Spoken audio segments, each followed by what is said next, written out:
Один неверный шаг, и туристы могут оказаться в ледяной воде Индигирки. Подойти к сетям – дело не из простых. Особенности ямиконской рыбалки вызывают у гостей опасения. А сопровождающий радуется. Общение без переводчика облегчает его работу в экстремальной ситуации. Туристы из России. Истоки Индигирки берут свое начало с Ямиконского Нагорья. Из-за сильного течения река местами не замерзает даже в -50.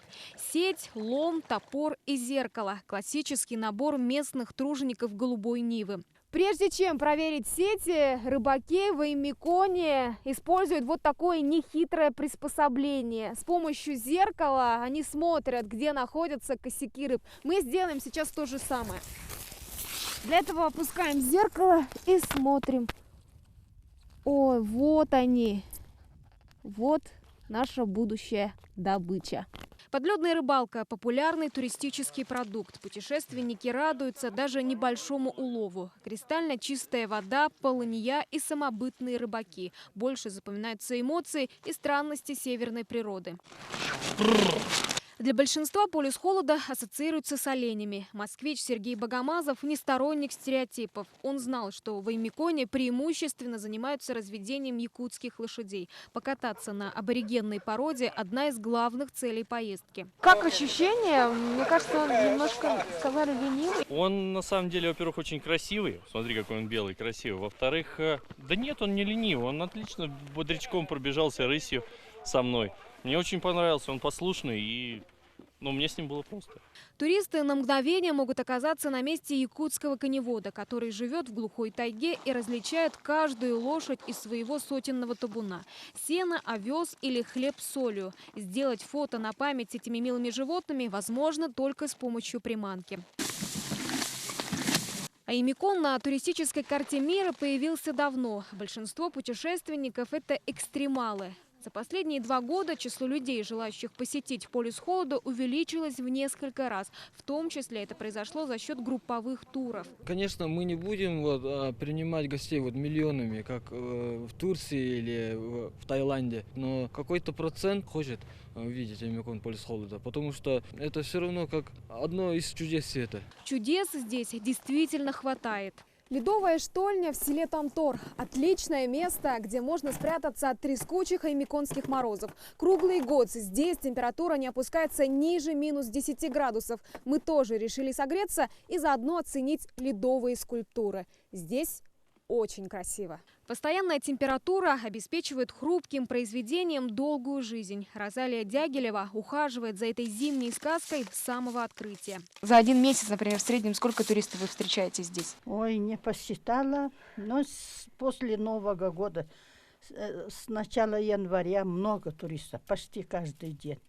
Любимый предмет большинства учеников Ямиконской средней школы – география. Свои знания они подкрепляют в общении с туристами. Эти концертные номера дети показали представителям 50 стран мира.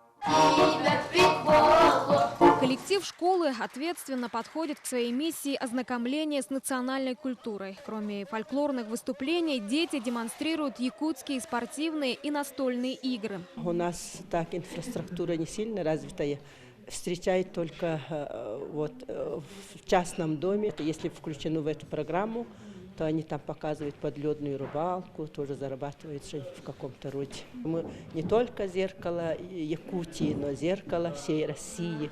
Так что обратите внимание, пожалуйста, на Ямикон. Туристический бренд Якутии прежде всего славится экстремальными холодами. Семья Богомазовых специально привезла с собой термометр. Показатели фиксируют в каждом пункте маршрута. Классно, меряем везде температуру. Пока, правда, не очень холодно. Надеемся, да, на какой-то такой экстремальный минус. Пока самый такой рекордный показатель сколько было? Сегодня утром и вчера вечером 45 было на нем. Не самое холодное. Не самое холодное, но надеемся, что еще успеем. Покорители самой холодной точки северного полушария Земли получают официальный документ – сертификат. Фото с Чесханом, хранителем холода. На фоне знаменитой стеллы – главная цель любого туриста, приезжающего в Ямикон. Миссия выполнена. Полюс холода становится доступнее для среднестатистических россиян. Быстрый и комфортный способ добраться сюда – самолет. Но большинство предпочитает наиболее демократичные автомобильные туры. Еще одна причина, по которой туристы выбирают автотуры в Оymykon – это Колымская трасса. Дорога, построенная заключенными ГУЛАГа, одна из самых опасных в России. Впрочем, по признанию водителей, после реконструкции здесь количество аварий сократилось заметно. Черный прижим. Именно этому участку принадлежит рекорд по числу несчастных случаев. Подруги Лилия Кокобадзе и Ольга Гранкина наслышаны об узкой дороге вдоль скалы. Больше всего их пугает высота прижима – 120 метров над рекой Восточная Хандага. То, что ее сделали, мы узнали только здесь. Что 4 года назад ее уже расширили, когда ехали, конечно, очень боялись. Собрали из дома все самое теплое, что нашлось. Дома, по знакомым, друзьям. Всем спасибо, кто нас снарядил. Сегодня сотни километров Колымской трассы больше ассоциируются с красивыми пейзажами снежных скал. Олени на автостоянке рядом с КАМАЗами, УАЗиками и снегоходами. Такой транспортный состав, наверное, можно увидеть только на трассе Колыма по дороге на полюс холода. Они, наверное, думают, что это не яги. Им скажут, что это яги, пусть едят. Айна Винокурова, Максим Бурцев, Вести, Oymykon, полюс холода.